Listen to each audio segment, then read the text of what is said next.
దర్శించి బలపరిచి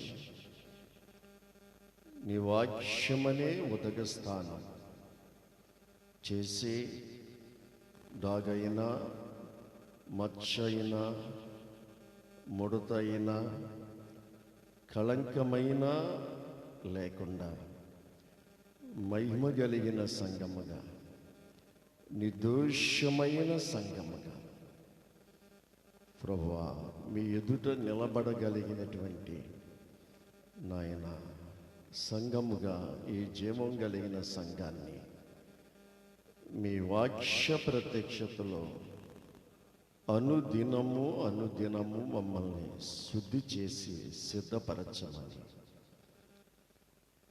మా ప్రభు అయిన యేసుక్రీస్తు వారి పేరట అడిగి వేడుకుంటున్నాము తండ్రి, ఆమేన్. మంచిది ప్రియులారా,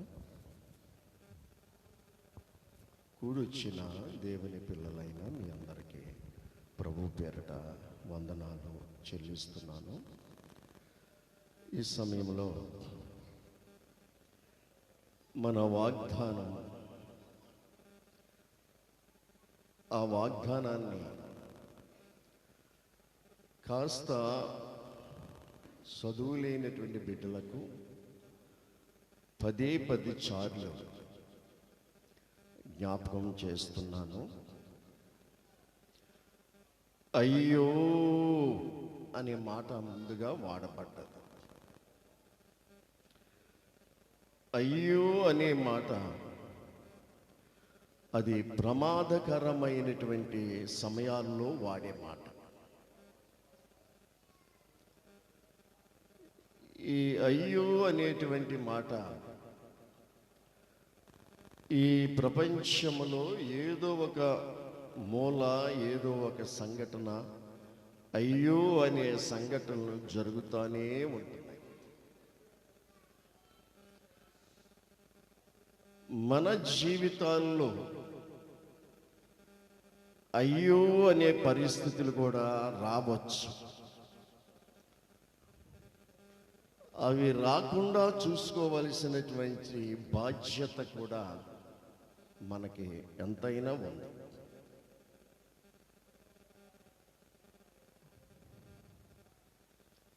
నిన్న ఒక ఆసుపత్రిలో అగ్ని ప్రమాదం జరిగి ఒక 10 మంది పసిబిడ్డలు మాడి మసి అయిపోయారు. అయ్యో అనే పరిస్థితి.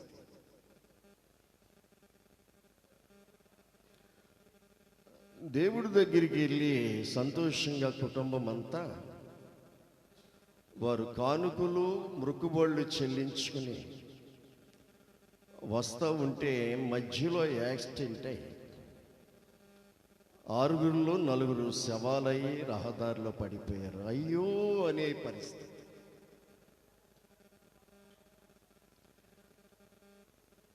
నిన్న 62 మందితో ఒక విమానం ఇండోనేషియాలో బయలుదేరి జావా సముద్రంలో కూలిపోయింది. 62 మందితో బయలుదేరిన విమానం నిన్న రాడార్కి అందకుండా సిగ్నల్ ఫెయిల్ అయిపోయి జావా సముద్రంలో కూలిపోయింది అన్నారు. అయ్యో అనే పరిస్థితి కాదా?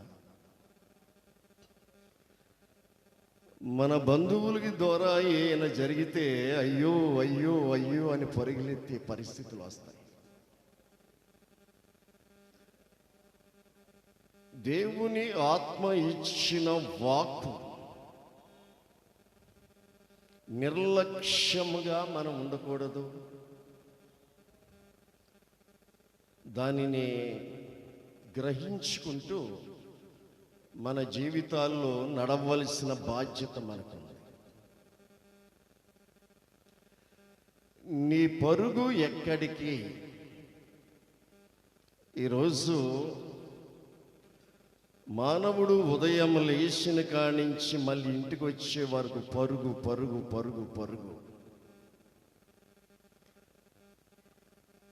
ఈ 2021లో ఆయన మానవుని యొక్క పరుగు ఎక్కడికి అని ప్రశ్నించాడు. నీ పరుగు సియోనుకా లేక పాతాళములో ఉన్న అగ్ని గంధకముల మండుతున్న గుండానక?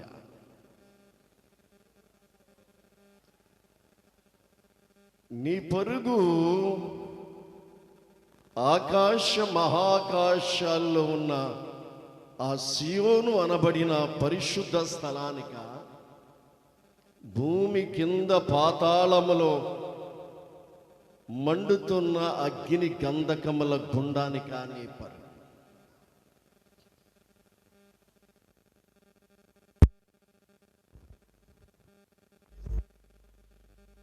పరువకము. దేవుణ్ణి ఎంతమంది మర్చిపోవట్లేదు. ఈరోజు ఆదివారం అని తెలుసుండి కూడా మరి వాళ్ళు సొంత పనుల మీద వెళ్ళిపోయిన వాళ్ళు, దేవునికి వాళ్ళకి ఏమి లేదంటే సంబంధాలు లేని వాళ్ళే. నేను డ్యూటీలో ఉన్నప్పుడు గేట్ మ్యాన్గా చేసేటప్పుడు 5 సంవత్సరాల విశ్వాసిగా దేవుని సందులో కూర్చున్నాను. ఏనాడు మా ఆత్మీయ తండ్రి లేచి గాబ్రియేలు ప్రార్థన చేయని మైక్ ఇవ్వలేదు. ఏనాడు గాబ్రియేలు కీర్తన చదువని నిలబెట్టలేదు. ఏనాడు ఆయన ఆరోగ్యం బాగోపోయినా సేవకులను పిలిపించి చెప్పించేవాడు, కానీ బలపడిన విశ్వాసులమైన మమ్మల్ని వాక్యం చెప్పండి అనేవాడు కాదు. మాకున్న ఆసక్తిని బట్టి మేమే దేవుని పరిచర్య చేయడానికి ప్రేరేపించబడే వాళ్ళం. బయట అక్కడ బలపడేవాళ్ళం, బయటికి వెళ్ళి సువార్త చెప్పేవాళ్ళం. అటువంటి టైంలో 5 సంవత్సరాల ఆత్మీయ జీవితంలో ఒకే ఒక ఆదివారం నేను గేట్లో స్టక్ అయిపోయాను. నా రిలీవర్ అంటే నన్ను రిలీఫ్ ఇచ్చే, పగలు రిలీఫ్ ఇచ్చే గేట్ మేను రాలేదు. 5 సంవత్సరాల ఆత్మీయ జీవితంలో ఒకే ఒక ఆదివారాన్ని నేను ఆ గేట్లో స్టక్ అయిపోయాను. నాకు రిలీఫ్ ఇచ్చే పగల గేట్ మేను రాలేదు. నీటిలో ఉన్న చేప గట్టును పడితే ఎలా కొట్టుకుంటుందో నా ఆత్మ అలా కొట్టుకుంది ఆ రోజుని. నీటిలో ఉన్న చేప గొట్టు మీద పడితే ఎలా కొట్టుకుంటుందో, అయ్యో నా ప్రభు సన్నిధికి వెళ్ళలేకపోయానే అంటే అంత ఆసక్తిగా, అంత ఆదుర్తుగా దేవుని యొక్క సన్నిధి అంటే మరి విలువ కలిగి ఉండేవాళ్ళు. ఒక సందర్భంలో ప్రకటన గ్రంథం ఆత్మీయ తండ్రి గారు చెప్పేవారు. ఆయనకి పాత నిబంధన వరాన్ని ఇచ్చాడు. మోషేని గురించి నువ్వు ఏ యాంగిల్లో ఏ పుస్తకం తీసుకున్నా మోషేలకు వెళ్ళిపోయేవాడు, ఎంతైనా నిలబడేవాడు కాదు. దేవుని ఆత్మ మోషేలకు వెళ్ళిపోయాడు. ప్రకటన గ్రంథం తీసుకునేవాడు కానీ పాత నిబంధనలోకి వెళ్ళిపోయేవాడు. ఆయనకి ఇచ్చిన వరం అది. ఆయన వాక్యం చెప్పడం మొదలెట్టినప్పుడు అలా నా ప్లేస్లో చూసేవాడు. ఖాళీగా ఉంటే అలా చూస్తూ ఉండేవాడు. ఒక పావు గంట లేటుగా ఎప్పుడైనా వచ్చాను అనుకో, ఎరా ఏమైంది నీకు ఇప్పుడు వచ్చావు అనేవాడు. ఏమండి, అంత ఆత్మీయ విలువలు కలిగి జీవించేటువంటి పరిస్థితులు. ఎప్పుడు ఏదో తాత్కాలికంగా, కాలక్షేపంగా, నిర్లక్ష్యంగా, ఏదో ఖాళీగా ఉంటే ప్రార్థనకి వెళ్దాం, ఏ పని లేకపోతే ఆరాధనకి వెళ్దాం, ఏదైనా ప్రాముఖ్యమైన పని ఉంటే వెళ్ళిపోదాం అనుకునే వాళ్ళు సరైన ఫౌండేషన్ కాదు. ఈరోజు మన వాగ్దానంలో కింద లైన్లో ఒక మాట ఉంది, నీ ప్రాణము నీలో ఉన్నంత వరకు యెహోవాను ఆరాధించు. మా ప్రాణము ఉన్నంత వరకు ఉద్యోగాలు చేసుకుంటాం, మా ప్రాణం ఉన్నంత వరకు వ్యాపారాలు చేసుకుంటాం, మా ప్రాణం ఉన్నంత వరకు మా సొంత పనులు చేసుకుంటాం. చచ్చిపోయిన తర్వాత మా ఆత్మని పరలోకానికి తీసుకోవాలంటాం. ఈ సంవత్సరం ఆ వాగ్దానం సంఘం గ్రహించినట్లయితే, ఇంతవరకు చాలామంది నిర్లక్ష్యంగా, మన బంధువులు ఉన్నారు చూసావా, మన రక్త సంబంధులు ఉన్నారు చూసావా, మారు మనసు లేని మన బంధువులు సీక్రెట్లో ఉన్నారు. వారి గృహాల్లో ఏదైనా శుభకార్యం కానీ అశుభకార్యం కానీ చేసుకోవాలంటే ఏ రోజు చేస్తారు వాళ్ళు? చెప్పాలి, ఆదివారమే చేస్తారు. వారి గృహాల్లో అశుభము కానీ శుభకార్యము కానీ చేయాలంటే వాళ్ళకి ఆదివారం రెస్ట్ ఉంటుంది, ఆదివారం ఖాళీ రోజు, ఆదివారం ఫంక్షన్లు ఏర్పాటు చేసుకుంటారు. మరి వాళ్ళు చీకట్లో ఉన్నారు. వాళ్ళు ఎందులో ఉన్నారంటే చీకట్లో ఉన్నారు. చీకట్లో నడిచేవాడు దేని మీద అడిగేడుతున్నాడు? గాజు సీసా పంకి మీద అడిగేస్తున్నాడు, లేకపోతే ముళ్ళ మీద అడిగేస్తున్నాడు, పాము మీద అడిగేస్తున్నాడు. చీకట్లో ఉన్నవాడు వేసే అడుగు వాళ్ళకి తెలియదు. వాళ్ళు చెప్తే నువ్వేం చేస్తావంటే, మొఖమాటానికి విలువైన ఆరాధన, మహిమ కలిగిన దేవునిని ఆరాధన, మనందరి కొరకు ప్రాణం పెట్టిన మన ప్రియుని ఆరాధించడానికి అసలే నీ మనస్సులో ఎంత కూడా గుచ్చుకోకుండా ఆ కార్యక్రమానికి బయలుదేరి వెళ్ళిపోయేవాళ్ళు ఎంతమంది లేరు. నా ప్రియుడు నా కొరకు ప్రాణం పెట్టి, నా ప్రియుడు నా కొరకు రక్తం సిందించి, నా కొరకు పరలోక మహిమను విడిచి భూలోకానికి వచ్చి ఆయన చేసిన త్యాగానికి, నాకు ఇచ్చిన జన్మకి, ఈ భూప్రపంచంలో కోట్లాది మంది ప్రజలకు లేని గొప్ప రక్షణ భాగ్యాన్ని నాకు ఇస్తే నా ప్రియునికి నేను ఇచ్చేది ఏంటి? ఇదా నేను నా ప్రియునికి నేను చేసేది అనేటువంటి ఒక మంచి ఆలోచన మనకు వచ్చి ఆత్మ సంబంధమైన విలువలు కలిగి జీవిస్తే మనము చాలా ధన్యులం అవుతాం. అందుకే నీవు ఆ వాగ్దానములో అది కూడా ముడిపడి ఉంది. నీ ప్రాణము నీలో ఉన్నంత వరకు, అదే మాటని,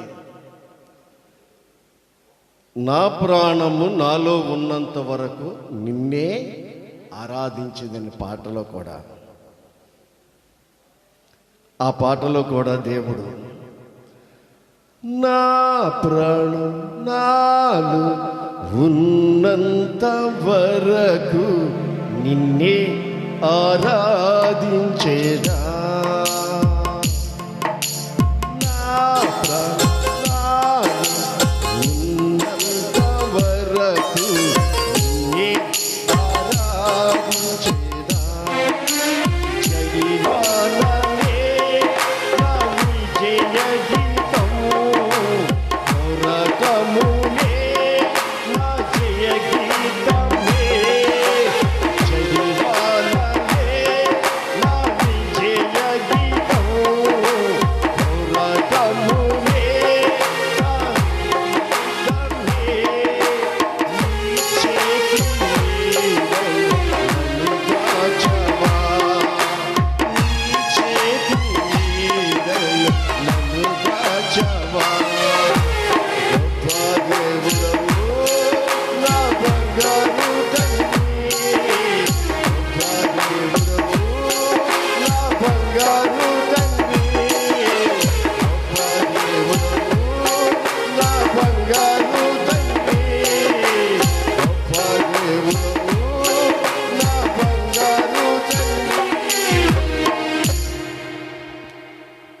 అందుకు ఏ స్థితి ఉన్నను లేకున్నాను మనము ఆయన్ని ఆరాధించవలసి, ఇవన్నీ చేసుకుంటూ, వ్యాపారాలు చేసుకుంటూ, ఉద్యోగాలు చేసుకుంటూ, వ్యవసాయాలు చేసుకుంటూ, రకల కష్టంతో జీవిస్తూ మన కర్తవ్యాన్ని మనం నెరవేర్చుకుంటూ దినదినము మన సిలువను మనం ఎత్తుకోవాలి.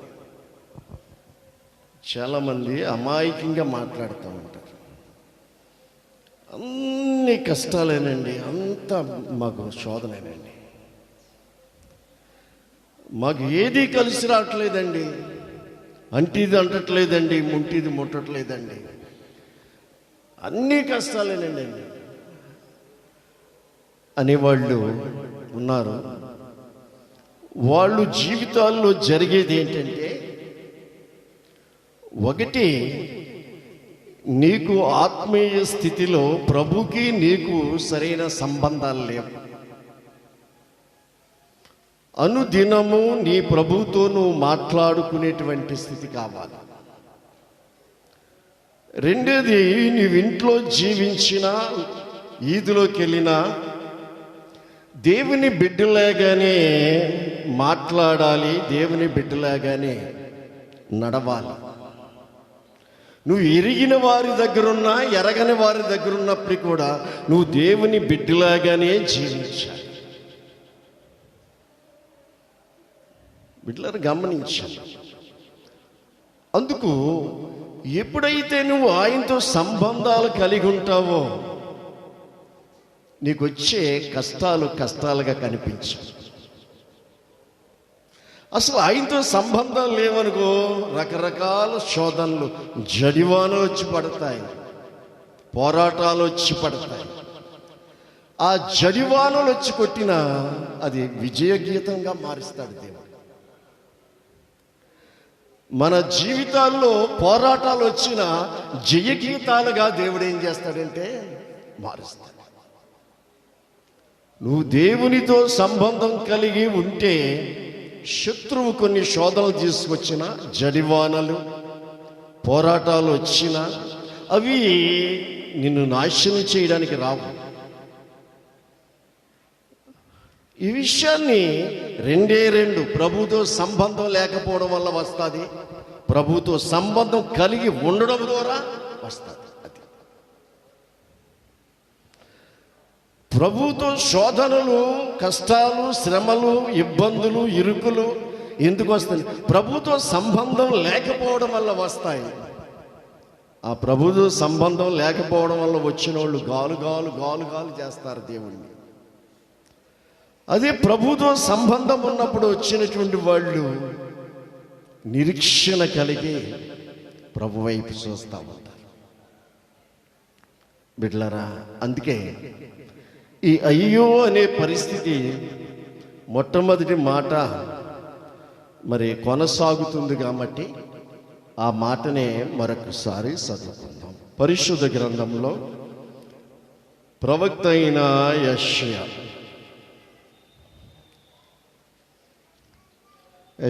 గ్రంథం 29వ అధ్యాయం 16వ వచనం.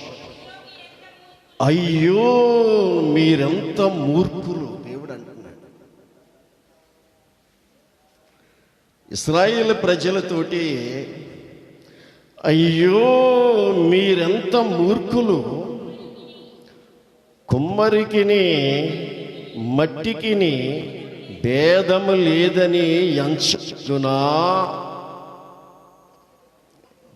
ఇక్కడ ఒక మాటను, ఈ మాటను మనం వివరించుకెళ్ళబోయే ముందు 15వ వచనంలో ఇశ్రాయేలీయుల గురించి మాట్లాడుతూ ఏమంటున్నాడంటే, తమ ఆలోచనలు యెహోవాకు కనబడకుండగా లోపట వాటిని మరుగు చేయు చూచువారికి అమ్మో. మనుష్యులకి వినపడకుండగా సీక్రెట్గా మాట్లాడే మాటలు ఉంటాయి. మనుష్యులకి వినబడకుండా, అసలే తమ ఆలోచనలకు యెహోవాకు కనబడకుండా ఆయనకి మన ఆలోచన కనబడద్దంట దేవునికి. అబ్బా, ఎంత గొప్ప సంగతి! 139వ కీర్తనలో భక్తుడైన దావీదు ఏమంటాడు? 139వ కీర్తనలో, నీవు నన్ను పరిశోధించి తెలుసుకొని ఉన్నావు, నా ఆలోచన నాకు తలంపు పుట్టక, అదిగో మునిపే దేవునికంట మనకు ఒక తలంపు పుట్టక మునిపే నీవు నా మనస్సును గ్రహించింది. దేవుడికి మనకున్న తేడా అదే. మనం మాట్లాడిన తర్వాత అర్థం చేసుకుంటాం. మనం రాత్రి దేవుని సేవకులు కొన్ని సందర్భాల్లో దేవుడు సేవకుల్లో నుంచి ఏంటి, ఆయన చేసే కార్యాలని కొన్నిసార్లు మనము గ్రహించుకోలేకపోతుంటాం. ఆయన చేసే కార్యాలని మనం గ్రహించుకోలేక తొందరపడతా ఉంటాం. ఈ మధ్య ఒక ఉపవాస ప్రార్థనకి ఒక సహోదరి ఇంట్లో ఉపవాస ప్రార్థన పెట్టాం. ఆశ్చర్యంగానండి, పెడితే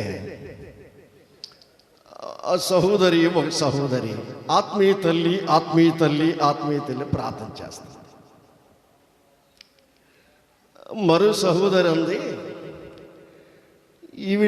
ఆవిడికి ఆత్మీయ తల్లి, ఆవిడ ద్వారా ఈవిడ రక్షించబడ్డదా, ఆత్మీయ తల్లి అంటుంది. అందు ఒక సహోదరి. అర్థం చేసుకోండి, కొన్ని మనం గ్రహించలేము. దేవుడు చేసేటువంటి ఆలోచనలు అవి. ఆత్మీయ తల్లి అని ఆవిడ గురించి ప్రార్థన ఎట్టించుకున్నా, ఆవిడ గురించి ప్రార్థన చేస్తుంది. ఆవిడ ద్వారా ఈవిడేమో రక్షించబడ్డదా, ఆవిడ ద్వారా ఈవిడేమో అని కొద్దిగా ఆలోచన వచ్చాడు. తప్పేం లేదు, అడగొచ్చు. అదే తప్పేం పెద్ద నేరం ఏం కాదు కదా. అప్పుడు నేను అన్నాను,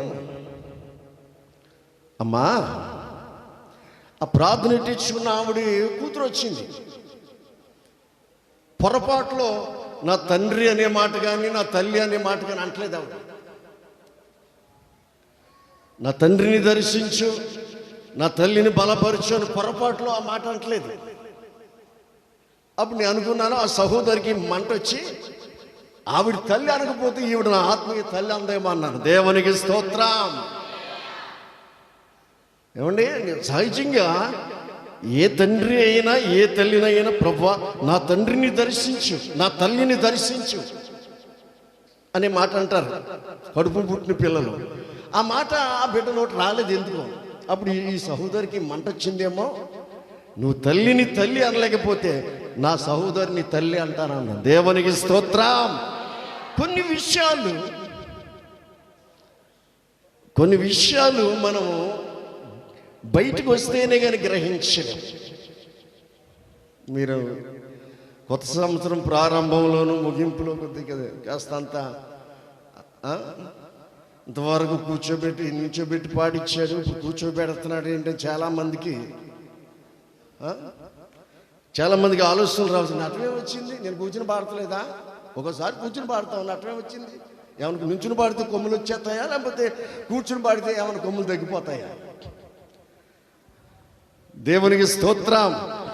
ఏమండి, దేవుడు కొన్నిసార్లు సేవకుల హృదయాల్లో ఏదైనా ఆలోచన పుట్టించాడనుకో, దాని గురించి మన సనుగులాడక్కర్లేదు. ఆయన చిత్తం ఏమై ఉన్నదో అనేది మనం ఎదరికెళ్ళడం తెలుసుకోలేము. ఆయన చిత్తాన్ని మనుషులమైన మనం ఆయన చిత్తాన్ని ఆయనంట మన ఆలోచనలు, నా తలంపులో ఆలోచన పుట్టక ముందే నీవు నా మనసును గ్రహించుచున్నావు. లూసిఫర్కి ఆలోచన వచ్చింది, నేను ఆ మహిమ కలిగిన సింహాసనం మీద కూర్చుని ఉంటే ఈ పరలోక సైన్యమంతా నన్ను పరిశుద్ధుడు పరిశుద్ధుడని నన్ను ఆరాధిస్తాది కదని పాపము లోపట పెంచుకుందంట. ఆ రోజు లూసిఫర్ అనేటువంటి దేవదూత పాపాన్ని లోపల పెంచుకుందంట. ఈరోజు మానవుడు కూడా తన హృదయంలో లోపల పాపాన్ని పెంచుకుంటాడు. ఇక్కడ అదే మాట్లాడి ఏమన్నాడంటే, తమ ఆలోచనలు యెహోవాకు కనబడకుండగా లోపట వాటిని మరుగు చేయి చూచు వారికి. మన ఆలోచనలంట వెంటనే తప్పుడు ఆలోచనలు వచ్చేది. ఈ దైవజనుడు పరిశుద్ధుడు మహిమ కలిగిన దేవుని ప్రత్యక్షతలు చూసి అత్యధికమైన ప్రత్యక్షతలు నాకు కలిగి ఉండడం చేత నేను ఎక్కడ హెచ్చించి ఎక్కడ గర్వము నాకు వస్తాదో అని ఒక సాతాను దూత నా శరీరాన్ని నలగొట్టడానికి నా వెంట ఉంచమన్నాడంట. అత్యధికమైన ప్రత్యక్షతలు ఉన్నాయి.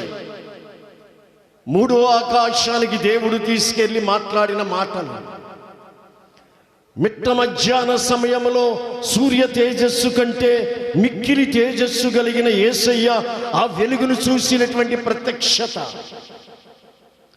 ఆ తర్వాత దేవాలయంలోకి వెళ్ళి ప్రార్థన చేస్తుంటే ప్రభుని చూసినటువంటి దర్శనం. ఇటువంటి ప్రత్యక్షతలు ఉంటే నేను ఎక్కడ గర్విస్తున్నైపోతాను అని చెప్పి ఒక సాతాను దూతని నాకు ఉంచి నా శరీరాన్ని నలగొట్టడానికి ఒక సాతాను దూతను కూడా ఉంచమన్నాడంట. అబ్బా, ఈరోజు మనము ప్రభువా నా ఇంటి చుట్టూ దేవదూతలు ఉండాలి, నా బిడ్డ చుట్టూ దేవదూతలు ఉండాలి, నా బిడ్డల చుట్టూ దేవదూతలు ఉండాలి, మా చుట్టూ దేవదూతలు ఉండాలి. మనం అలా పెంచాం, మేము అలా బోధించాం, మీరు అలా చెప్పాం, బోధకులు మేము అలాగే అయ్యాం. దైవజనుడు పౌలు గారికి ఎక్కడ గర్వం వస్తుందని ఒక సాతాను దూతను నా శరీరాన్ని నలగొట్టడానికి ఉంచబడ్డాదన్నాడు. ఎంత గొప్ప సంగతి నిజంగా. ఆలోచన లోపల ఆలోచన చూడండి, ఆలోచనలు మరుగు చేయాలని చూస్తున్నారంట దేవునికి. నీ ఆలోచన దేవునికి వచ్చిందనుకో, కార్యరూపం తాల్చొద్దు. దేవునికి దగ్గర ప్రభువా నన్ను క్షమించు. మనకి ఆలోచన వచ్చిన దాన్ని జయించడానికి గల కారణాలని ఒక మాటను చూద్దాం. అది ఎక్కడుందో ఒకసారి చూద్దాం. ఒక మాట మన ఆలోచనని ఎఫెసీ పత్రికలో దైవజనుడు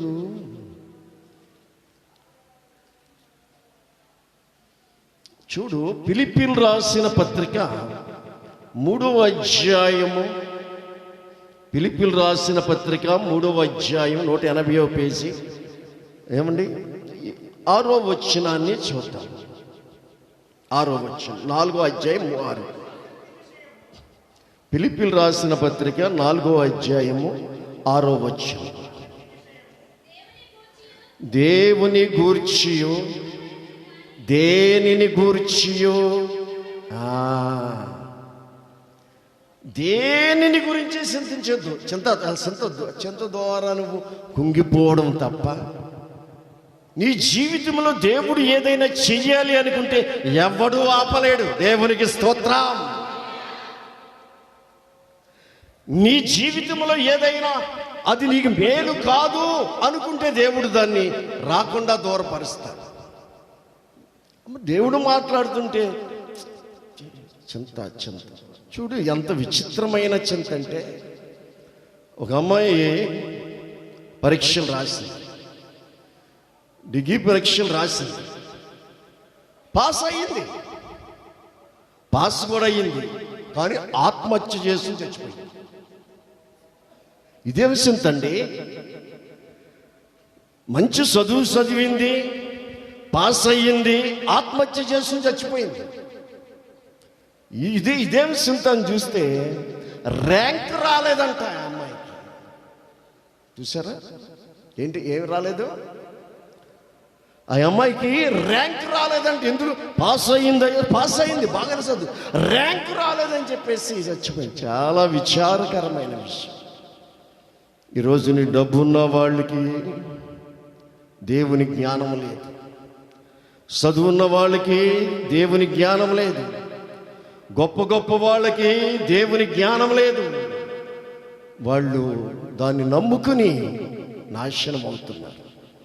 దేవుడు అంటున్నాడు, దేనిని గూర్చియో చింతింపకుడు గాని ప్రతి విషయంలోనూ ప్రార్థన విజ్ఞాపనల చేత కృతజ్ఞతాపూర్వకముగా మీ విన్నపములు దేవునికి తెలియజేయండి. దేవునికి స్తోత్రం. అందరూ రెండు చేతుల పైకి స్తోత్రం చెబుదాం. స్తోత్రం. ఎంత చక్కగా. ఒక సమస్య వచ్చిందనుకో, పిల్లల్ని పిలువు, భార్యని పిలువు, భర్తని పిలువు, కుటుంబం అంతా తలిపేసుకుని, ప్రభువా ప్రతి విషయంలోనూ ప్రార్థన విజ్ఞాపనల చేత కృతజ్ఞత పూర్వకముగా మీ విన్నపములు దేవునికి తెలియజేయండి. ప్రభువా ఇది నా అవసరం. దేవునికి తెలియజేయాలంటే నువ్వు రెండు తలుపులు వేసుకోవాలి. నీ కుటుంబం దేవునికి తెలియజేయాలంటే ఏదో కొండ మీద ఉన్నాడని దేవుడు అక్కడికి వెళ్ళమాక. ఇది దేవునికి తెలియజేయాలంటే అడవిలో ఉన్నాడు దేవుడని అడవిలోకి వెళ్ళమాక. దేవుడికి తెలియజేయాలంటే గదిలో ఉన్నాడు దేవుడు అని అనుకోమాకు. నీ గుండె గదిలో దేవుడు ఉన్నాడు. ఎక్కడున్నాడు? నీ గుండె గదిలో దేవుడు. నీ గుండె ఉంది చూసావా, అందులో చిన్న గది, పెద్ద దేవునికి. దేవునికి స్తోత్రం. మన దేవుడు గొప్ప దేవునికి, పెద్ద దేవునికి నీ చిన్న గదిలో స్థానం ఇస్తే నువ్వు చేసే ప్రార్థనలు, నీ విజ్ఞాపనలు, నీ కృతజ్ఞత బుద్ధి నీలో నుంచే వింటా ఉంటాడు. ఏమండి తెలియజేయండి. ఇప్పుడు 7వ వచనం అసలు మీకు చెప్పవలసిన మాట. అప్పుడు సమస్త జ్ఞానమునకు మించిన దేవుని సమస్త జ్ఞానమునకు మించిన దేవుని సమాధానము యేసుక్రీస్తు వలన మీ హృదయములకును మీ తలంపులకు కావలి ఉండును. తలంపులకు కావలి ఉండును. అదండి మామూలు విషయం కాదు. ఆత్మీయ జీవితం అంటే మామూలు విషయం కాదు. బిడ్డలారా గమనించాను, 70 సంవత్సరాల వయసు వచ్చిన పాపాన్ని జయించలేదు. 16 సంవత్సరాల వయసులో పాపానికి పారిపోయిన వాళ్ళు ఉన్నారు. 70 సంవత్సరాల వయసు వచ్చిన పాపాన్ని జయించలేడు. 16 సంవత్సరాల వయసులో పాపాన్ని జయించిన వాళ్ళు ఉన్నారు. కొత్తగా రక్షించబడిన దినాలు, మంచి ఆసక్తి, సినిమా పాటలు సొవికిన పడితే అయ్యే గుర్తుకొచ్చేసి, ఏమండి త్రాగుడు జయించాలి, పాత స్నేహితులు, పాత మాటలు, పాత స్నేహితులు, ఇవన్నీ పరిచయం మామూలు విషయం. 33.5 సంవత్సరాలు ఈ లోకముతో కలిసిపోయి మిళితమైపోయి, ఏమండి కలకాపులకం అయిపోయి కలిసిపోయింది. దాని నుంచి వేరైపోయి మళ్ళీ కలవకుండా ఉండాలి. దేవునికి స్తోత్రం. ఈ రోజుని ఆ పట్టుదల లేదు కాబట్టి ప్రజలు ఒక 6 నెలలు ఇటు, ఒక 3 నెలలు అటు, ఒక 3 నెలలు ఇటు, ఒక 3 నెలలు అటు. నీవు ప్రత్యేకించబడి మళ్ళీ దాంట్లో కలవకుండా, లోకంలో మిళితం అవ్వకుండా ఉండాలి. ఉండి పరిశుద్ధతలో నువ్వు ఎదగాలి. చిన్నదానికి నీ అంటే చాలు బూత్ వచ్చేస్తుంది. ప్రతి చిన్నదానికి కూడా మనకు అలవాటైనటువంటి మాట. ఎంత జాగ్రత్తగా ఉన్నా సైకిల్ వేసుకుని వెళ్తూ ఉండేవాడిని. ఎందుకు చెప్తున్నానంటే, సైకిల్ వేసుకుని వెళ్తూ ఉంటే చైన్ ఊడిపోయింది. సరే దిగి ఓర్పుతోటి సైన్ పెట్టుకునేవాడిని. మళ్ళీ కొంత దూరం వెళ్ళి మళ్ళీ ఊడిపోయింది, మళ్ళీ ఓర్పుతో పెట్టుకునేవాడిని. మళ్ళీ మూడోసారి ఊడిపోయినప్పటికీ చూసారా, ప్రభువా నన్ను క్షమించు. ఏమండి, ప్రభువా నన్ను క్షమించు, నా నోటంట బూతు మాట రాకుండా. ఈ మనస్సాక్షి ఈరోజు ఈ మనస్సాక్షి ప్రజల్లో లేదు కాబట్టి, ఏమండి, ఉండాలి అంటే దేవుడు ఏమన్నంటే, నీవు క్రీస్తు యేసు క్రీస్తు వలన మీ హృదయములకున్న మీ తలంపులకును కావలి ఉండును. యేసుక్రీస్తు వలన మీ హృదయములకు మీ తలంపులకు ప్రభు మనలో ఉంటేనే, ప్రభు ఆత్మ మనలో ఉంటేనే, ప్రభు ఆత్మ మనలో ఉంటేనే మన హృదయాలకును మన తలంపులకును ఆత్మ లాక్ తాళం.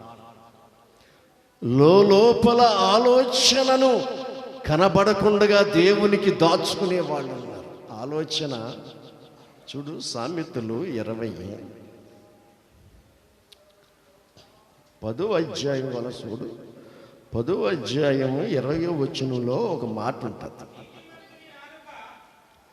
నీతిమంతుని నాలుక, ఇది దీని గురించి. భక్తిహీనుల ఆలోచన, నీ ఆలోచన లోపట కనబడకుండా ఉండాలనుకుంటామంట. భక్తిహీనుల ఆలోచన ఎలాగుంటుందంటే పనికి మాలినది. భక్తిహీనుల ఆలోచన ఎలా ఉంటుందంట? పనికి మాలినదంట. ఈ 12వ అధ్యాయంలో మరో మాట ఉంటుంది. 5వ వచనం చదువు. న్యాయయుక్తములు భక్తిహీనులు చెప్పు ఆలోచనలు మోసకరం. ఇక్కడ 10:20లోనేమో భక్తిహీన ఆలోచన పనికి మాలింది. ఇక్కడ భక్తిహీనులు చెప్పు ఆలోచన మోసకరమైంది. బిడ్డలారా గమనించాలి, పనికి మాలినటువంటి ఆలోచన, మోసకరమైన ఆలోచన. జాగ్రత్త. పనికి మాలి భక్తిహీనులు ఇచ్చే ఆలోచన ఎలా ఉంటుందంటే పనికి మాలిన ఆలోచన. భక్తిహీనులు చెప్పు ఆలోచన మోసకరం. ఒకటి పనికి మాలింది, రెండోది మోసకరం. ఈ రెండు చాలా డేంజర్. ఒక భక్తిహీనుడు ఉన్నాడు, ఒక యవనస్తుడికి ఇచ్చినటువంటి ఆలోచన పనికి మాలిన ఆలోచన ఎలాగుంటుందనేది మీకు చూపిస్తాను. 2వ సమూయేలు గ్రంథంలో 13వ అధ్యాయంలో ఇక్కడ దావీదు గారికి అబషలోం అనే కుమారుడు, అమ్నోను అనే కుమారుడు ఉన్నాడు. అబషలోము చెల్లెలేమో తామారు. ఆవిడ చాలా అందమైన బిడ్డ. అమ్నోను ఆవిడ చెల్లెలు అవుద్ది. అయినప్పటికీ కూడా చెల్లుల్ని మోహించి చింతాక్రాంతుడై తన చెల్లుల మీద మోహం పెంచుకుని పాము పగబట్టినట్టుగా మంచం పట్టి చిక్కిపోయి, డొక్కలు ఎండిపోయి, బక్క చిక్కిపోయి మంచం పట్టింది. ఏమండి, వీడికి ఒక స్నేహితుడు ఉన్నాడు, అమినాదాబు. వాడి పేరు ఏం పేరంటే యెహోనాదాబు. ఏంట్రా ఈడు అమ్మనోని గారు కనపడట్లేదు ఏంటి? రోజు తిరిగివాడు, రోజు చక్కగా గుర్రం వేసుకొచ్చేవాడు, రథం వేసుకొచ్చేవాడు, శుభ్రం కలిసి మందు కొట్టేవాళ్ళం, పార్కులంతా తిరిగేవాళ్ళం. ఏంటి తిరగట్లేదు? రోజు తిరిగేవాడు ఇలా తిరగట్లేదు, ఏమైపోయాడు? ఏమండి, బజార్లంట తిరిగేవాడు మగాడా? చెప్పండి, బజార్లంట తిరిగేవాడు మగాడా మనగాడా? త్రాగి విచ్చలవిడిగా తిరిగేవాడు మగాడా మనగాడా? ఏమండి, పాపాన్ని జయించి పరిశుద్ధంగా జీవించేవాడు మగాడా మనగాడా? చెప్పండి మీరు.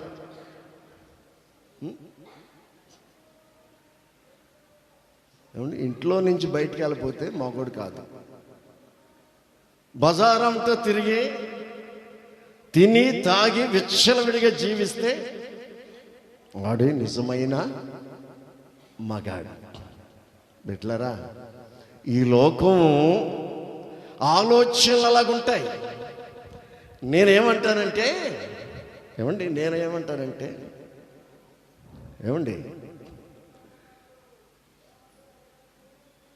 అందమైనటువంటి అమ్మాయి, చూస్తే కన్ను చెదిరిపోయే అమ్మాయి నిన్ను చూసి నవ్వినా రెండోసారి నీ ముఖం చూడ్డానికి భయపడితేనే నువ్వు మగాడవు మనగాడవు. దేవునికి స్తోత్రం, దేవునికి స్తోత్రం. అందమైన అబ్బాయి చాలా అందంగా ఉన్నాడు, నిన్ను చూసి నవ్వి నిన్ను మరలు కొల్పుతున్నప్పుడు రెండవసారి నిన్ను చూడ్డానికి భయపడితేనే నీవు ధీరురాలువు, దేవుని బిడ్డవు. దేవునికి స్తోత్రం. ఏమండి, పాపాన్ని జయించినటువంటి వాళ్ళే రేపు పరలోకానికి వెళ్ళేది. కానీ పాపానికి దాసులైపోయినాడు ఎవడు పరలోకానికి వెళ్ళడు. ఏమండి, పాపాన్ని జయించినటువంటి వాళ్ళే పరలోకానికి వెళ్తారు. రక్షణ బాప్తిసం పొందితే పరలోకానికి వెళ్ళరు. గమనించండి, మారు మనసు పొంది బాప్తిసమును పొంది బ్రతుకున్నంత కాలం పాపంతో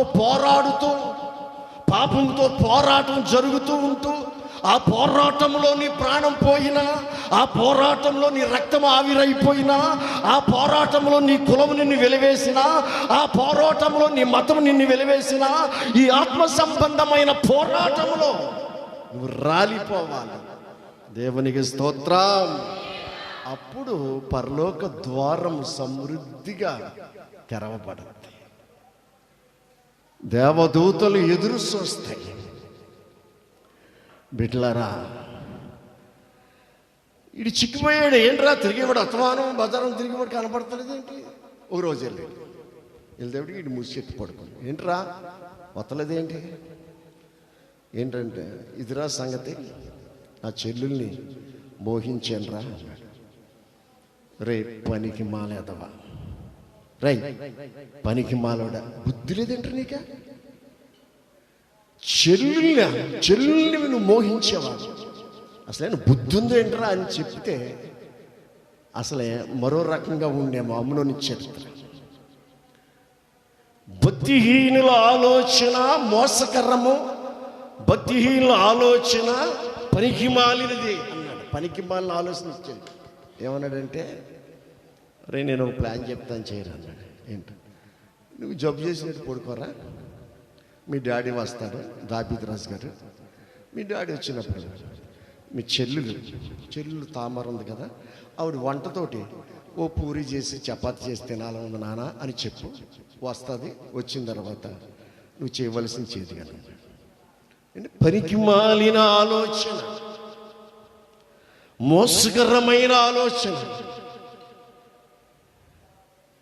నీ కూతురే లేక నీ కొడుకే నీ దగ్గరికి వచ్చి ఏదైనా ఇటువంటి పనికి మాలిన ఆలోచన చెప్పాడు, లాగిలంగా కొట్టాను. రక్షించబడిన నీ కొడుకు నీ దగ్గరికి వచ్చి, నీ కొడుకు మారు మనసు లేని నీ కొడుకు, రక్షించబడని నీ కూతురు వచ్చి మెలికలు తిరిగిపోతా ఆ అబ్బాయినే ప్రేమించాను అందనుకో. అప్పుడు నువ్వేమనాలి? పనికి మాలిందా, నువ్వు రక్షించబడ్డావు. ప్రేమ దోమ. ప్రేమ ఏంటి? ప్రేమ పెళ్ళిళ్ళు దేవుడు యాక్సెప్ట్ చేయడు. దేవునికి స్తోత్రం. మనం దేవుని ప్రజలం. ప్రేమ పెళ్లిళ్ళు దేవుడు యాక్సెప్ట్ చేయడు. ఏమండి, పెళ్లి చేసుకుని చెప్పాలి, సమలేదేంటి, ప్రేమించాలి. పెళ్లి చేసుకుని నీ భార్యని ప్రేమించాలి. దేవుని చిత్త ప్రకారం ఉపవాసం ఉండి, ప్రభువా నా భాగస్వామి ఎవరు, నా జీవిత భాగస్వామి ఎవరు, నీకు వివాహం, నువ్వు నిజమైన విశ్వాసివి, వేషధారివా విశ్వాసివా, ప్రభువా నా జీవిత భాగస్వామి, నాకు కాబోయే ప్రియుడు, నా భర్త ఎవరిని ఇస్తావు అని ఉపవాసం ఉండి ప్రార్థన చేయాలి. చేస్తే గుణవతైన భార్య నీకు దొరుకుతుంది, గుణవతమైన భర్త నీకు దొరుకుతాడు. ఈరోజు క్రైస్తవ పిల్లల్లో ఈ కోణాలు ఏమైనా ఉన్నాయా? ఈ కోణాలు పనికి మాలిన ఆలోచనలు, మోసకరమైన ఆలోచనలు వచ్చి నీ దగ్గరికి వచ్చి చెప్తే మీరు యాక్సెప్ట్ చేయకూడదు. అది దేవునికి ఇష్టమా కాదా అనే విషయాన్ని మనం గమనించుకుని మన పిల్లల్ని మనం నడిపించాలి. కానీ ఇదిగో యెహోనాదాబు గారు చెప్పిన ఆలోచన చూసావా?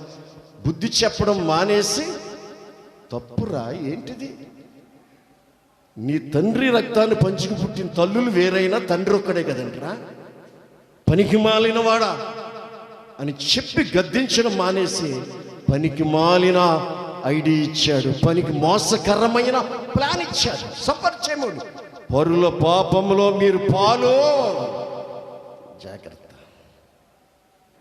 జ్ఞానం లేని వాళ్ళు చేసే పనులకి మనం సపోర్ట్ చేస్తే వారు పాపములో మనం కూడా పాలు పంచుకున్నట్లే. జాగ్రత్త పిల్లలారా, మీకు చెప్తున్నాను, మీరు నా పిల్లలని. అటువంటి విషయాలు మీ కుటుంబాల్లో జరిగితే మీరు సపోర్ట్ చేయండి, ప్రార్థన చేయండి. దేవుని చిత్తం ఏమైందో ఏమో, ఒక మంచి భర్తను నీకు సిద్ధపరచడా దేవుడు, మంచి భార్యని నీకు సిద్ధపరచడా దేవుడు. నువ్వు దేవుని కోసం దేవుని అడగాలి, ప్రభుని ప్రతి విషయంలో అన్నాడా లేదా? చెప్పండి. అక్కడ అమ్మాయి ఉందండి, చాలా అందంగా ఉంటుంది, 10 ఎకరాల పొలమును 10 లక్షలు ఇస్తారండి. ఇంకా వెళ్ళిపోదు, పదండి చూసి చూద్దాం, పదండి. అక్కడ అబ్బాయి ఉన్నాడండి, సాఫ్ట్వేర్ ఇంజనీర్ చదివాడు, అమెరికాలో 10 లక్షల జీతం. అయితే పదండి వెళ్ళిపోదాం. ప్రతి విషయంలోనూ అన్నాడా లేదా? నీ కుటుంబం లోకస్తుల విషయం వదిలే, వాళ్ళు ఇష్టం వచ్చినట్టు చేసుకుంటూ ఉంటారు. పెళ్లి రోజునే కత్తులతో పొడి చేశారండి. పెళ్లి రోజునే దేంతో? పెళ్లి రోజునే కత్తులతో పొడి చేశారంటండి. కారణాలు ఉంటాయి, వాళ్ళ జీవిత విధానాలు వేరు. ప్రతి విషయంలో కృతజ్ఞతాపూర్వకంగా, ప్రార్థనాపూర్వకంగా మన విన్నపాలు, ప్రభువా ఇది పరిస్థితి, చెప్పు ప్రభువుకి చెప్పు. ఈ పనికి మాలినోడు వచ్చి మోసగాన్ని ఇచ్చాడు. రాజుగారికి తెలిసింది, అమ్మనోనికి బాగాలేదంటండి. వెళ్ళాడు, పలకరించాడంటే, ఏ నాయనా ఎలాగుంది, బాగాలేదు డాడీ. ఏంట్రా? చెల్లెలు తామరను పంపించి డాడీ ఓ చపాతీ చేసి పెడుతుంది, చేతికూడు తినాలని ఉందన్నాడు. చెల్లెలు చేతికూడు తినాలని ఉందన్నా డాడీ అన్నాడు. కర్ర మెరగనుడు వెళ్ళి చెల్లెలికి చెప్పి, అమ్మ మీ అన్నయ్య మంచం మీద ఉన్నాడు, నీ చేతి టిఫిన్ తింటాడంట. ఆ తల్లి ఆ బిడ్డ కూడా అభము శుభము ఎరగనటువంటి కన్యక, ఆ బిడ్డ కూడా వెళ్ళింది. ఏమండి, జరగరాని దారుణం జరిగింది. తర్వాత దావీదుకి తెలిసింది తామారుని తనకు అమ్నోను పాడు చేశారు, అన్నగారు పాడు చేశారు. కానీ దావీదు కయ్యమన్నాడు, కానీ గుడ్లు ఎర్రజేసాడు, కానీ లోన్ అణుచుకుని ఉండిపోయాడు, ఏమీ అనలేకపోయాడు.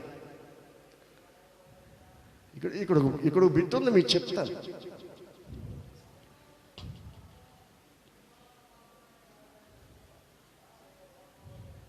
చూడు దావీదు ఎక్కడ ఎన్నో వచ్చును 21 వచ్చును 13:21. ఈ సంగతి రాజుకు దావీదుకు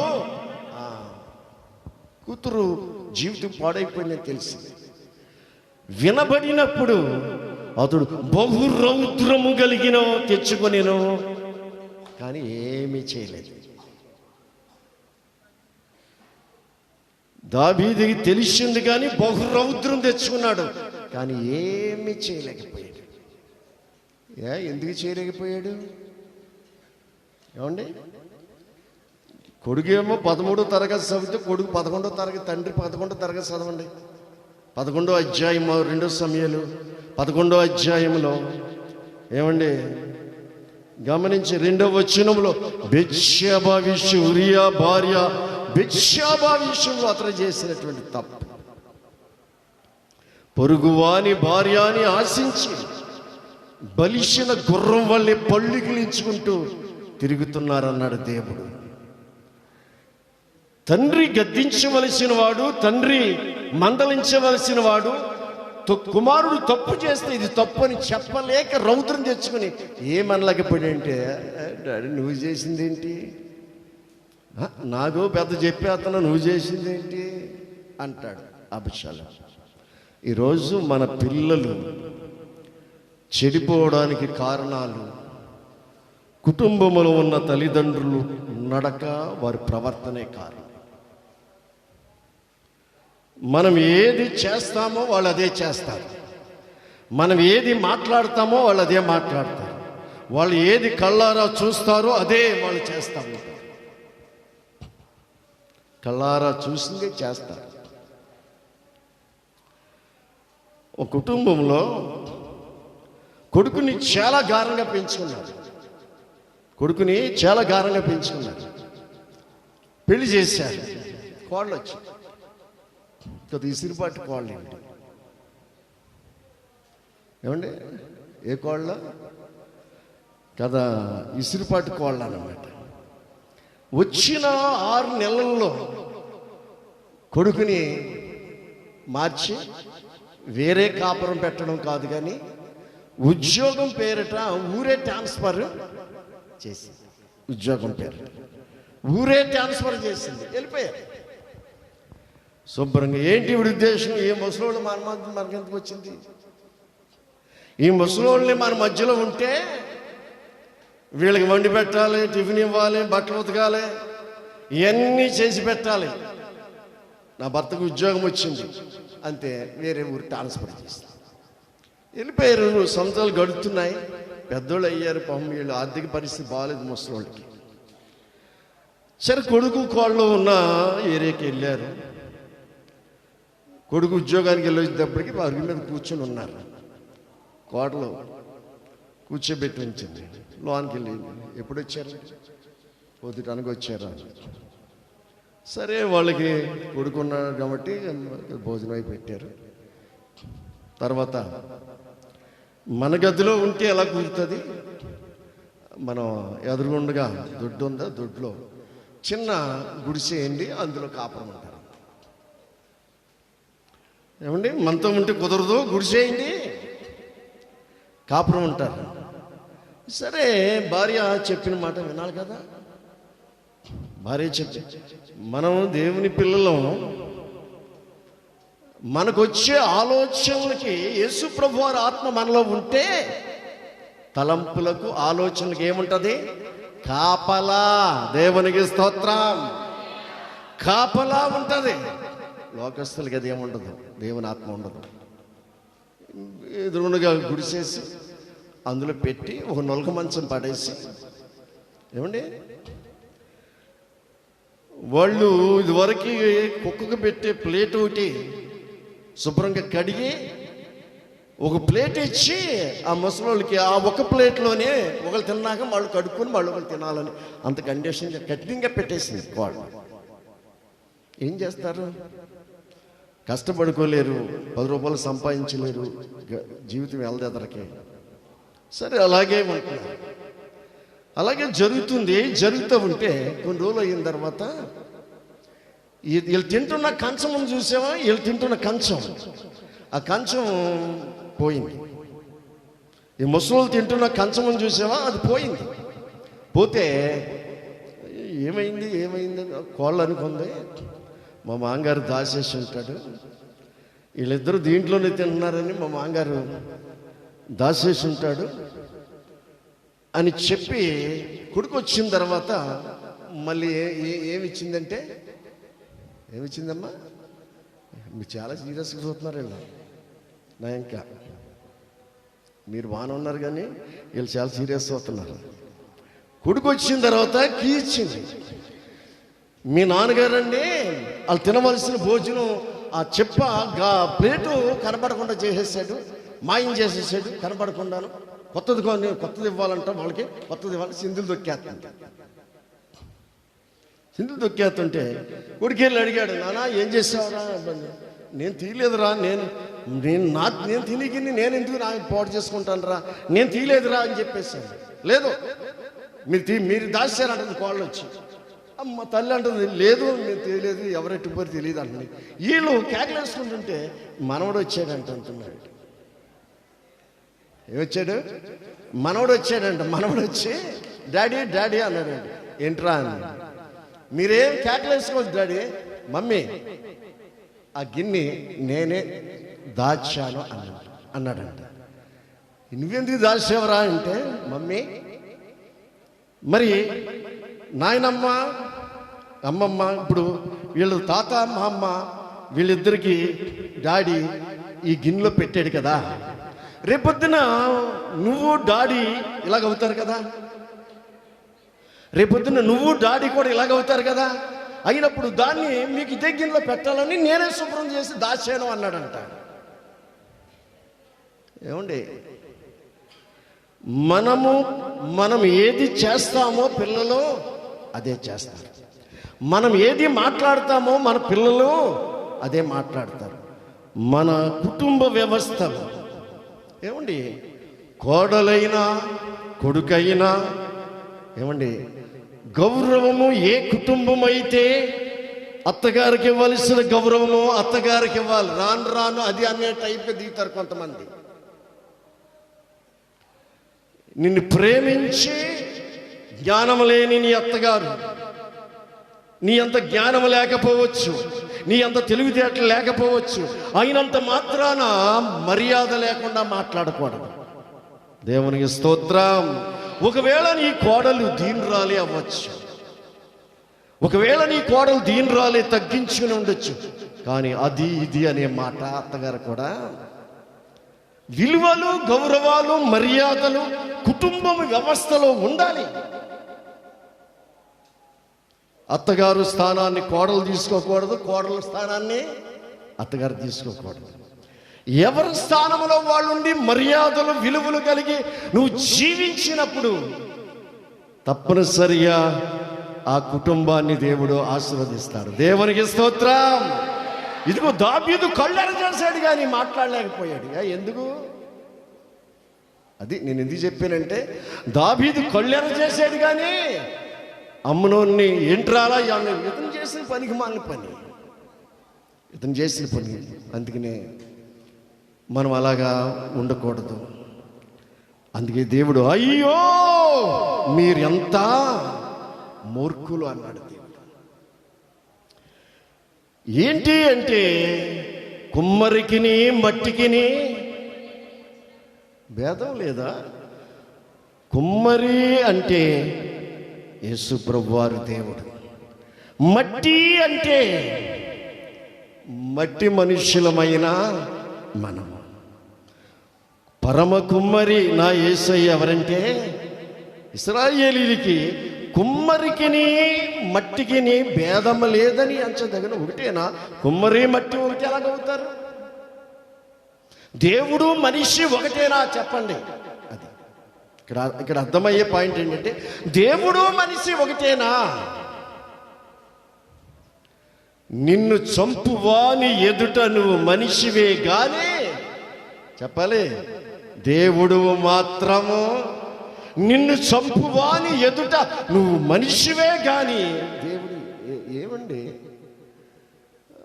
మనము మనల్ని దేవుడు దేంతో చేశాడు? ఆదికాండం 2:7. మనల్ని దేవుడు దేంతో చేశాడు? ఆదికాండం 2:7 దేవుడైన యెహోవా నేల మట్టి మట్టివిరా నీవు. మనం నేల మట్టి. మనం అమ్మా నేను మట్టి మనిషిని అనేటువంటి ఆలోచన కూడా కొన్ని మతాల్లో, కొన్ని ఏమండి ప్రజల్లో, జనాల్లో తెలియదు. నేల మట్టితో నరుని నిర్మించి, నేల మట్టితో, నేల మట్టితో ఏమండి దైవజనుడు అయినటువంటి యోబు ఒకసారి అద్భుతంగా విషయాన్ని 10వ అధ్యాయంలో మాట్లాడుతున్నాడు. యోబు మాట్లాడుతున్నాడు ఈ 10వ అధ్యాయము 8వ వచనములో, నీ హస్తములు నాకు అవయవ నిర్మాణము చేసి. ఏం మాట్లాడుతున్నాడు యోబు? అంటున్నాడు, దేవా నీ హస్తములు నాకు అవయవ నిర్మాణము చేసి. చెవి ఎలాగుండాలో, కన్ను ఎలాగుండాలి, పైకి కనిపించే అవయవాలు కంటే లోన సున్నితమైన అవయవాలు బిడ్డలారా. పైకి కనిపించే స్ట్రాంగ్, ఈ చేతులు కాళ్ళు బలమైన అవయవాలు, లోనున్నాయి చూసావా అన్ని సున్నితమైనవి. లోనున్నవన్నీ ఎన్నో సున్నితమైన అవయవాలు. లోనదేనా మన తండ్రి. ఎప్పుడైనా తండ్రి నీ హస్తము నాకు అవయవ నిర్మాణము చేసి నన్ను రూపించి ఉన్న 9వ వాక్యములో, జిగట మన్నుగా నన్ను నీవు నిర్మించి. జిగట మన్ను మట్టిని జిగట మన్ను జిగట నిర్మించి ఉన్నావు. నీవు నన్ను మరలా మన్నుగా చేయదు. మన్నే ఏమ్మా, అసలు ఈ విషయం తెలుసుకుంటే ఎవడు కూడా అతిశయపడడు.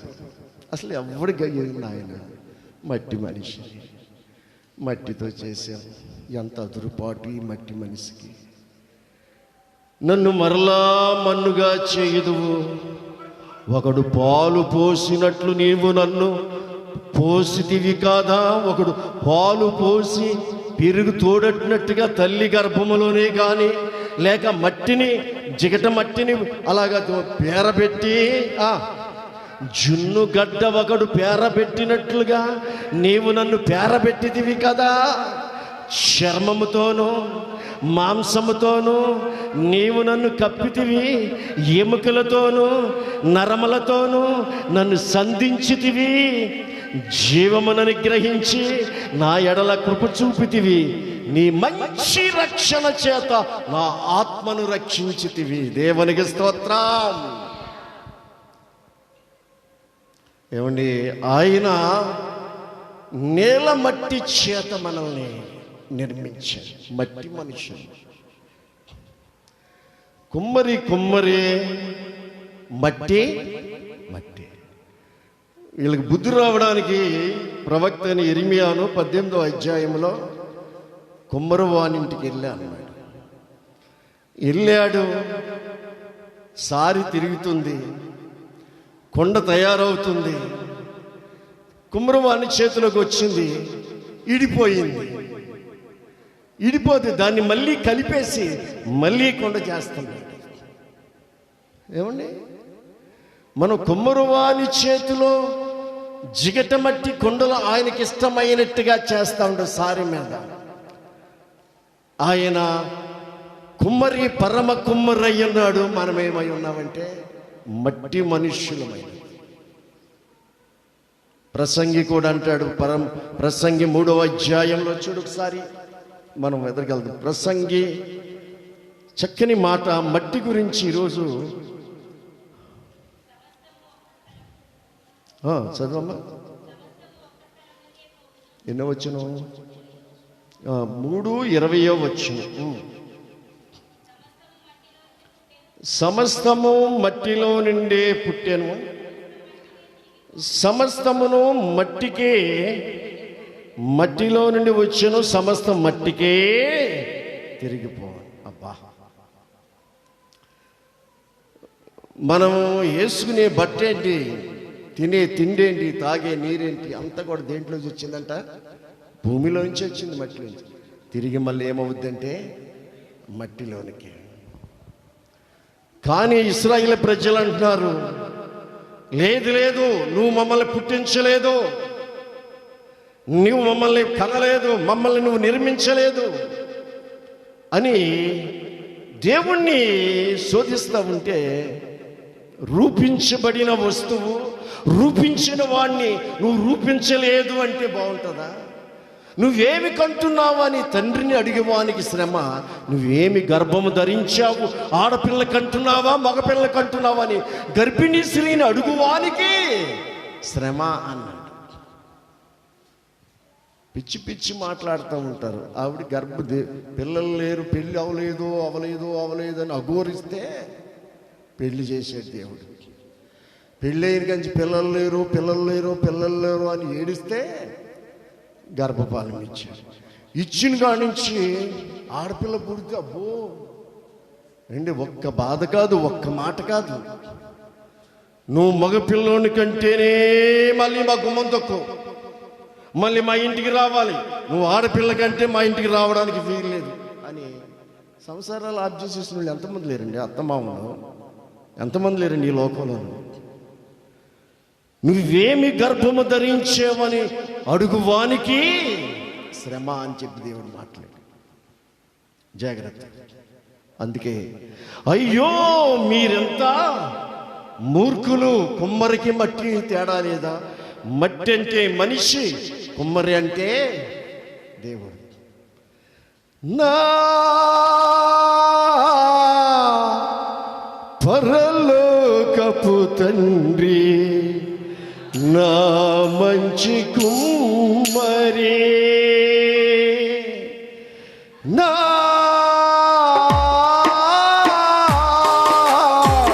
పరలోకపు తండ్రి, నా మంచి కుమ్మరి,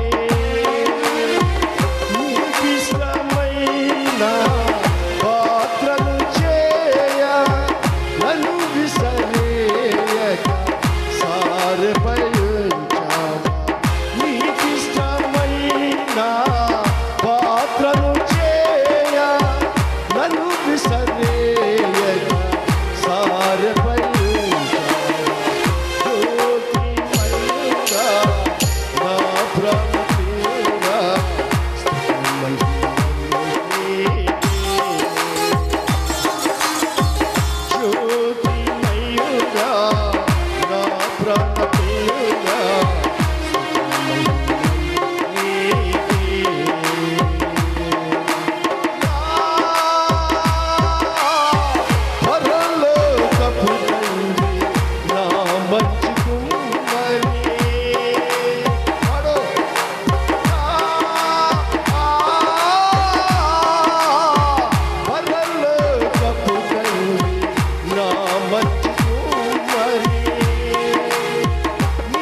ప్రార్థన చేసుకుందాం తల్ల వచ్చి. ఈరోజు ఆరాధనలో నీలో ప్రాణమున్నంత వరకు నీవు నన్ను ఆరాధిస్తూనే ఉండాలి అని 2021లో ప్రభు ఇచ్చిన వాక్కుని, ప్రభువా ఇంతవరకు నేను నీ సన్నిధిని నిర్లక్ష్య పెట్టాను, నీ సన్నిధిని నేను నిర్లక్ష్యంగా జీవించాను, మనుష్యుల ముఖమాటం పోతాదేమని నా బంధువులు, నా స్నేహితులు, నా శ్రేయోభిలాషులకి నీ సన్నిధిని నిర్లక్ష్య పెట్టి నీ సన్నిధికి దూరంగా జీవించాను. నేను అలాగ ఉండను తండ్రి. నిన్ను ఆరాధించేకే నీ సన్నిధిలో నేను నిన్ను స్తుతించి, మీరు నాతో మాట్లాడి నేను మీతో మాట్లాడిన తర్వాతే ఏదైనా ప్రాముఖ్యమైనదైనా సరే నీకే విలువనిస్తానని ఒక నిర్ణయాన్ని తీసుకుంటావా? ఎంతవరకు నువ్వు ఏ విధంగా దేవుని సన్నిధిని నిర్లక్ష్య పెట్టావో ఆ నిర్లక్ష్యంగా లేకుండా నువ్వు ఉండాలని దేవుడు కోరుకుంటున్నాడు. రెండవదిగా, భక్తిహీనుల ఆలోచన పనికి మాలినటువంటి ఆలోచన. ఇశ్రాయేలీలు లోపల వారి ఆలోచనలు దేవుడికే మరుగుపరచాలని చూశారు. లూసిఫర్ ఆలోచనే తెలుసుకున్న దేవుడు నీ ఆలోచన తెలుసుకోలేడా? భక్తిహీనుల ఆలోచన మోసకరమైనది.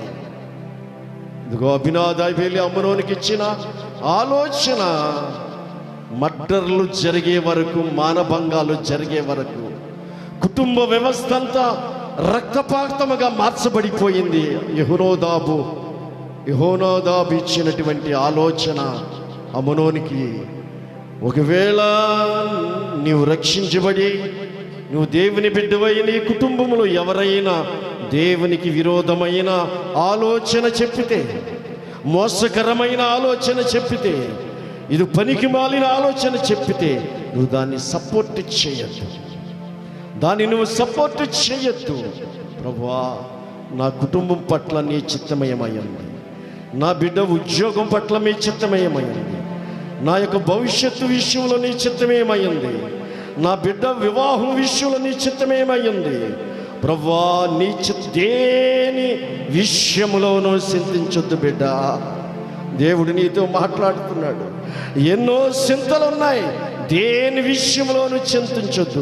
ప్రతి విషయము ప్రార్థనాపూర్వకముగా కృతజ్ఞతగా నీ కుటుంబం అంతా మోకరించి నీ ప్రభువు దగ్గర చెప్పండి. ప్రతి విషయము, చిన్న విషయమైన పెద్ద విషయమైన ప్రభువా అని ఆ విషయాన్ని ప్రభువు చెప్పండి. తప్పనిసరిగా మీకు జీవితాన్ని ఇస్తాడు. నీ తలంపులకు, ఆలోచనలకు ఆయన ఆత్మ కాపలా ఉంటుందని, ఆయన వాక్యం కాపలా ఉంటుందని సెలవిచ్చారు. అలాగ కాకుండా పనికి మాలిన ఆలోచనలకి సపోర్ట్ ఇచ్చిన అమ్నోను మర్డర్ అయిపోయాడు. మోసకరమైన ఆలోచనలకు సపోర్ట్ ఇచ్చిన తామారు శరపబడ్డది.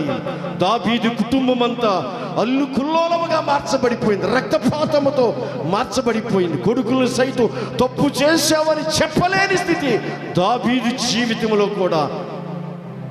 ఈరోజు నీ కుటుంబ వ్యవస్థ ఎలాగుందో ఒక్కసారి ఆలోచన చేసి మనం ప్రతి విషయం ప్రభు దగ్గర చెప్పుకుందాం. ప్రతి విషయాన్ని ప్రభుకి మరుగు చేయకుండా చెప్పుకుందాం. ఇశ్రాయేలీలు, అయ్యో మీరెంత మూర్ఖులు, మట్టికి కుమ్మరికి తేడా లేదా, భేదం లేదా? ఈరోజు నీ మనిషిని దేవుడి స్థానంలో పెట్టే ఈ లోకం, ఒక రాజకీయ నాయకుని దేవుని స్థానంలో పెట్టే ఈ లోకం, ఒక సినిమా యాక్టర్ని దేవుని స్థానంలో పెట్టే ఈ లోకం, మట్టి మనిషిని మహిమ కలిగిన దేవుని స్థానంలో పెట్టే మట్టి బొమ్మను దేవుని స్థానంలో పెట్టే ఈ లోకానికి నువ్వు జడవలసిన పని లేదు. మట్టి మట్టే, మనిషి మనిషే, దేవుడు దేవుడే. కాబట్టి దేవా, మేము మట్టి మనుష్యులం, మాకు అవయవ నిర్మాణం చేసావు నీవు ప్రభువా. నీ హస్తములు మాకు అవయవ నిర్మాణం చేసావు. ఒకడు పాలు పోసినట్లుగా పేరబెట్టి జున్ను గట్టలేగా మమ్మల్ని చేసి చర్మాన్ని, నరాల్ని ఇచ్చి, ఎముకలను పొదిగి జీవాన్నిచ్చి మా కోసం ప్రాణం పెట్టి నీ సంరక్షణ మాకు ఇచ్చావయ్యా, మంచి రక్షణ మాకు ఇచ్చావయ్యా అని ఈరోజు నీ దేవుడు ఎటువంటి వాడో నువ్వు తెలుసుకొని జీవించాలని ఆయన కోరుకుంటున్నాడు. ఈ 3 విషయాల్లో ప్రార్థన చేసుకోండి. నీ కుటుంబం, నీ పిల్లలు నువ్వు మాట్లాడిందే మాట్లాడతారు. నువ్వు చేస్తే ప్రార్థన వాళ్ళు చేస్తారు. నువ్వు మందిరానికి వస్తే పిల్లల్ని వెంట పెట్టుకుని వస్తారు. వారిని పట్టించుకోకపోతే సాతాను పట్టించుకుంటుంది. వాళ్ళ పరిస్థితులు వీరు ఏడుస్తావు, రేపు ఏడ్చిన ప్రయోజనం లేని పరిస్థితులు వస్తాయి. ప్రభుతో చెప్పుకోండి. కొన్ని నిమిషాలు ప్రార్థన చేసుకుందాం. ప్రార్థన చేసుకుందాం.